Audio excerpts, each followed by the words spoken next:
let's just start with about what was it about Scott Pilgrim that just leapt to you and just made you think, I have to do this. There is nothing else for me right now.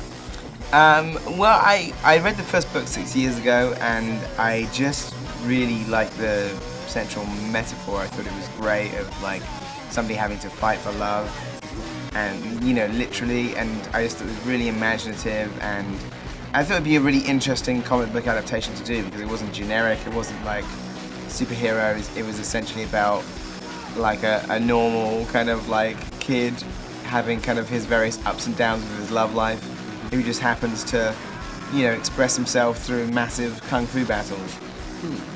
And so this is probably the most challenging thing you've taken on. Obviously, you've got Sean, you've got Fuzz, you've got Even Spaced, and the other stuff in your background. But this sounds like this really is the most challenging thing you've ever done. Was it just something to sort of almost level up in a way? You sort of like. Yeah, it was definitely one of the things that attracted me to the project and was kind of irresistible was the challenge because it would comprise comedy, romance, action, and music. And I'm a huge music fan, and I hadn't had a chance to do something with musical sequences within it. So it was really great fun to do, and it was very ambitious, and it's a hell of a lot of work went into it. But I'm really pleased with the result. In the back of your mind, was there the thought that this really is a beloved book, and the fans are going to be judging, they're going to be ready, they're going to be waiting for you? And part two, was it sort of mollified in any way by really having Brian Stanford and having involved quite heavily? Well, the interesting thing is that I've been working on it for like 5 years, and when I first started working on it, it wasn't that well known.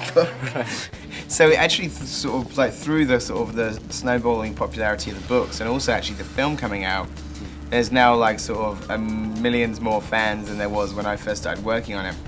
But even so, and like the fans of the books are kind of like, really passionate about it, it's difficult to have to answer all the fans, and I think you can kind of just end up chasing your tail if you do that. So really the only thing that I wanted to do is make sure that Brian Lee O'Malley was happy.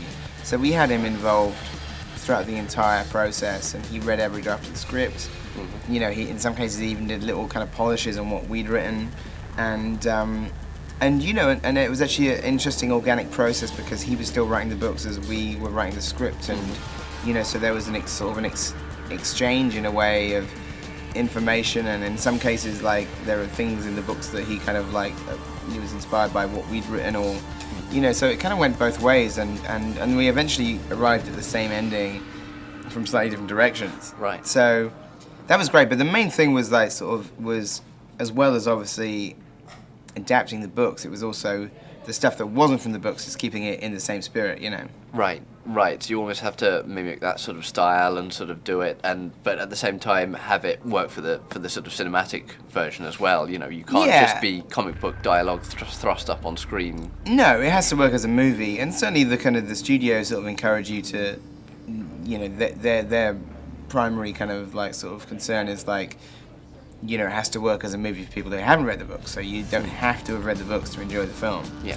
And as such, the structure of the film is much more like a movie, or probably even more like a video game than the books in some respects. Certainly the way that we designed the structure of it was to kind of ape like 70s kind of like martial art epics and stuff, and or even musicals in the way that it kind of escalates and the production numbers get bigger each time. Yeah.